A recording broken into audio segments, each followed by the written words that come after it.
রাসূলুল্লাহ সাল্লাল্লাহু আলাইহি ওয়াসাল্লাম বলেছেন, রাগ শয়তানের কাছ থেকে আসে, আর শয়তান আগুনের তৈরি, পানি আগুন নিভায়।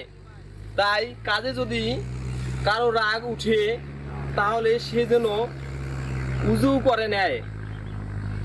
এটা হাদিসটি আপনারা কোথায় পাবেন? সুনানে আবু দাউদ 4784 নম্বর হাদিসে একথা জানিয়ে দেয়া হলো।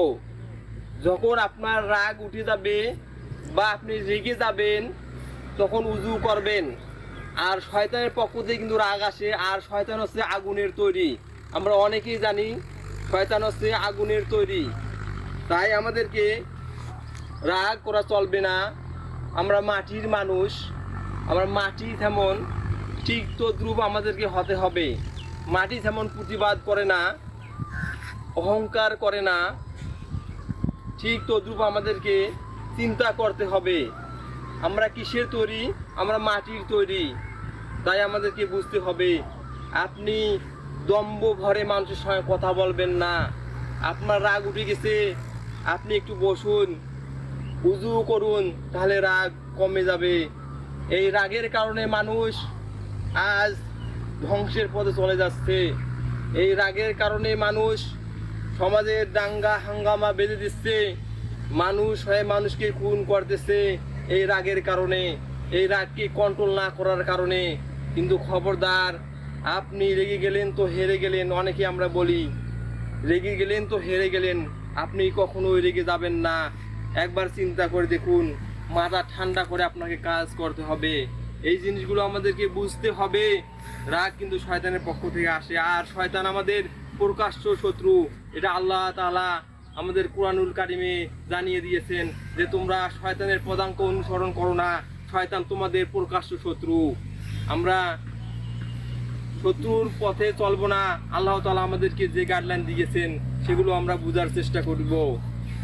হযরত মুহাম্মদ সাল্লাল্লাহু আলাইহি ওয়াসাল্লাম তিনি আমাদের যে গাইডলাইন দিয়েছেন, প্র্যাকটিক্যালি তিনি দেখিয়ে দিয়েছেন। তিনি সারা জীবন উম্মতের জন্য কেঁদেছেন, সারা জীবন উম্মতের জন্য প্র্যাকটিক্যালি দেখিয়ে দিয়েছেন। আর এই কোরআন, এই পবিত্র কোরআনুল কারীম একদিনে নাজিল হয়নি। বিভিন্ন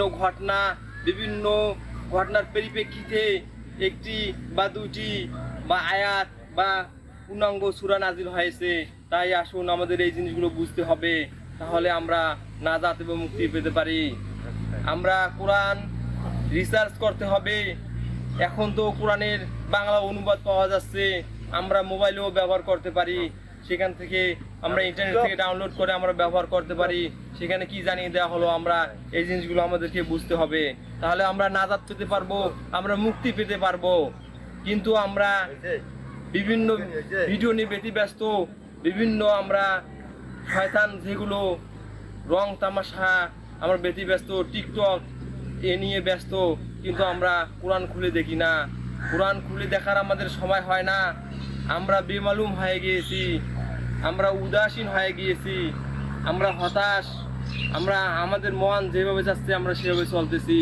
কিন্তু না, আপনি যদি এইভাবে চলেন তাহলে আপনি কখনো সুখী হতে পারবেন না।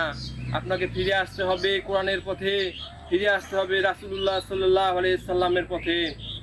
তাহলে দুনিয়াতেও আমরা শান্তি পাবো এবং আখিরাতে কবরেও আমরা শান্তি পেতে পারবো, এবং সর্বশেষ আল্লাহর রহমতে আমরা জান্নাতে যেতে পারবো।